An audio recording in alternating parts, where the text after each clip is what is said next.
Police robots patrolling your neighborhood equipped with weapons. Is that really what we want? In many cities, robots are already being used for security measures. And in some places, there are even debates on equipping robots with weapons. But would robots really make our streets safer? Or are they actually a security threat themselves? And who can be held accountable if something goes wrong?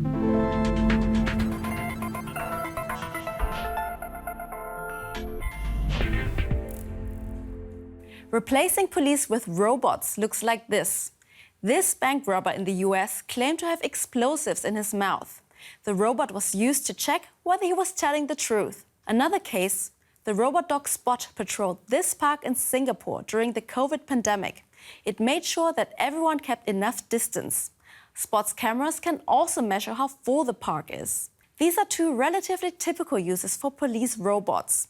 They collect data like in Singapore, and they are used to protect police, especially in extremely dangerous situations. Police robots can disarm bombs. Special sensors can detect dangerous chemicals or check for radioactive radiation. Microphones, LiDAR, and infrared cameras allow the police to get a sense of the crime scene before entering it. This helps them to determine the best course of action. Advancements in hardware development, according to Tang Eng, has meant robots can take on more complex tasks. The engineer heads Teledyne FLIR's robotics department in the US, which manufactures security robots. If you look at computers even just 10 years ago, right, we've got like 30x increase in computation power as we had back then. That opens up a lot of possibilities. It's really driven ground robots up to a new level. Robots, like the ones made by Teledyne FLIR, are used by law enforcement agencies around the world. They can assist in hostage situations, disarm bombs, and scan dangerous areas. More than 4,000 robots with the PackBot model alone have been sold. This highly mobile robot can climb stairs, maneuver difficult terrain, and move in tight spaces. The data collected by integrated cameras and sensors is processed in real time and shared with other police devices via the cloud. If you look at commonality of data and data sharing, right? So now we're able to have ground robots that talk to aerial assets and also provide a common operating picture. For now, police robots still work in tandem with human colleagues, but machine learning could enable them to learn from their own experiences and take on more tasks independently. We're starting to see robots do some of those autonomous tasks today, exploration for instance, but also through some threat identification. Autonomous robots aren't only being developed for police forces, but for security firms and services too. This work can also be dangerous and monotonous. In Switzerland, robots are being tested in taking on these tasks. The machines have one advantage: they can work 24/7 without getting tired. This robot is a guard on wheels with foldable legs. It doesn't seem fazed by adverse working conditions, and it should ideally patrol large areas like this freight yard. The developers of the Swiss startup Ascento hope to fill a gap in the chronically understaffed security industry with their robot. We chose to go for the security market because this is a place where it's really difficult to find people nowadays. They have to work long hours and they have to work in every weather conditions. We did this job ourselves and it's really brutal. And we wanted to help there. And our robots are able to make the life of these guards a lot easier. The cost of a robot depends on many different factors, but according to Ascento, the costs are lower than employing a human guard in Switzerland. A 360-degree camera allows the robot to get a full view of its surroundings. Its thermal camera can detect humans and vehicles at night. A cloud-based AI processes the images in real time and generates a daily report. Whether robots can stop criminal behavior remains to be seen, but this technology allows human employees in the control room to have eyes and ears in multiple places simultaneously. But just imagine if these robots had permission to decide whether or not to shoot. For military purposes, so-called killer robots are already being used, usually as drones. But the idea to use them in non-military areas makes many people nervous and raises a lot of ethical questions. San Francisco officials considering robots that can kill? No, this isn't science fiction, it's reality. In 2022, the city administration wanted to arm these types of robots.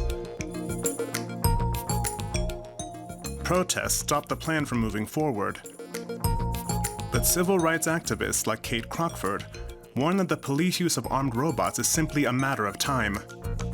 Crockford fears this could lead to reckless decisions and an increase in deadly force.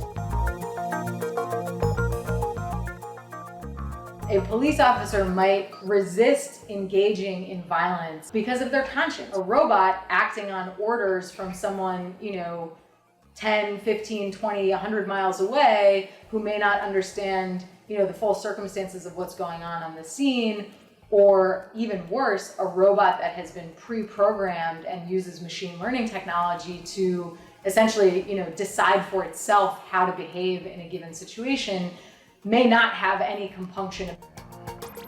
Killer robots are not yet being used by US police. But in 2016, when a sniper shot 5 police officers in Dallas, Texas, police used a remote-controlled robot armed with explosives to kill the assailant. The robot had originally been designed to disarm bombs. There aren't laws regulating the use of police robots. In a society where there are no laws governing how the police can use robotics technologies, that the police could use robots to suppress dissent. You've seen incredible dissent in Iran, for example, where, there are even members of the government who are saying this goes too far, right? Well, that's not an issue if the people in power have an army of robots at their control. That's pretty scary, and I'm not the only one that thinks that. In a survey by the international campaign Stop Killer Robots, 66% stated that lethal autonomous weapons would cross a moral line, as machines should not be able to kill.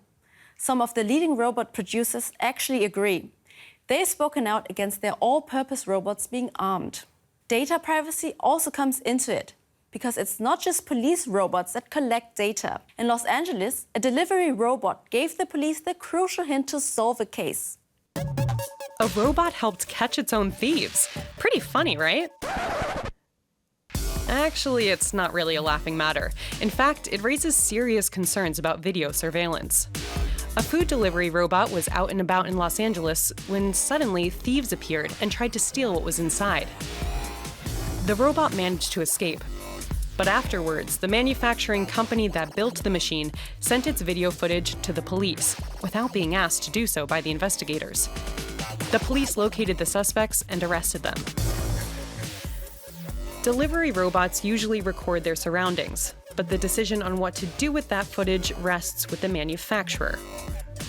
Serve Robotics wants to deploy 2,000 robots in several US cities. And if they continue making their recordings available to authorities, it could turn them into a mobile surveillance network. Aside from robots, security cameras also collect data. Some are equipped with facial recognition software and can thereby identify people using biometric data. In some police departments, the controversial database Clearview AI is used.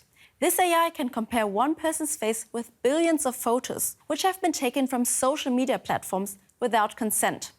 CEO Juan Tuntat says that Clearview AI has already processed more than 1 million search requests by US police. Analyzing data is meant to help prevent crime by identifying potential criminal activity. This concept is called predictive policing. But what exactly does this entail?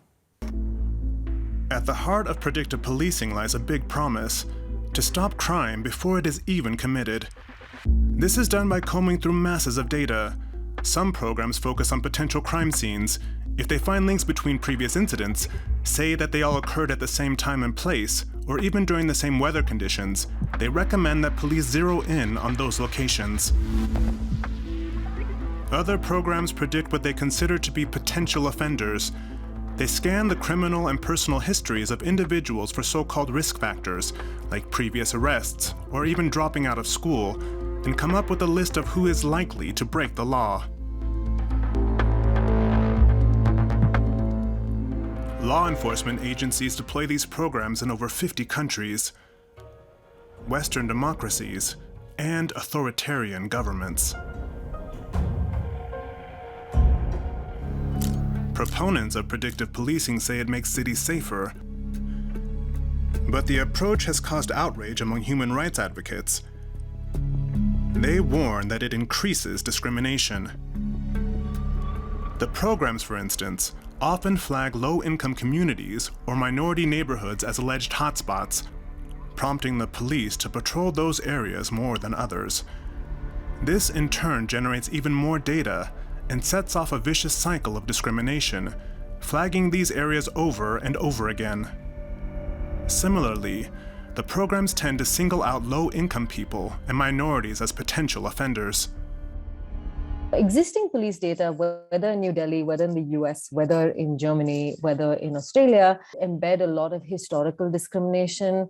They do embed systemic problems such as racism or casteism or even sexism. Now we're taking all of this data that is, seemingly objective and correct, but is in reality quite biased and discriminatory, especially towards minority populations. We take that as being the ground truth on which the computer kind of learns what patterns exist. Public awareness for the risks of predictive policing and biases against some social groups is growing. In the US, amid a debate over systemic racism and how to reform policing, some police departments stopped using facial recognition and predictive policing. But in other countries, the technology is still in demand.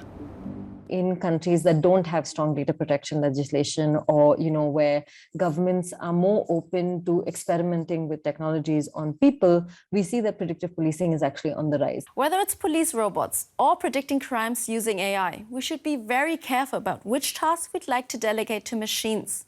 Machines don't have a conscience or a sense of responsibility. That's why fundamental decisions, especially when they're about life and death, should never be made by machines alone. What's more, I feel like the interpersonal aspect is missing. Personally, I would rather trust another human to help me instead of a machine. What do you think? Would you feel safer if there were police robots in your neighborhood?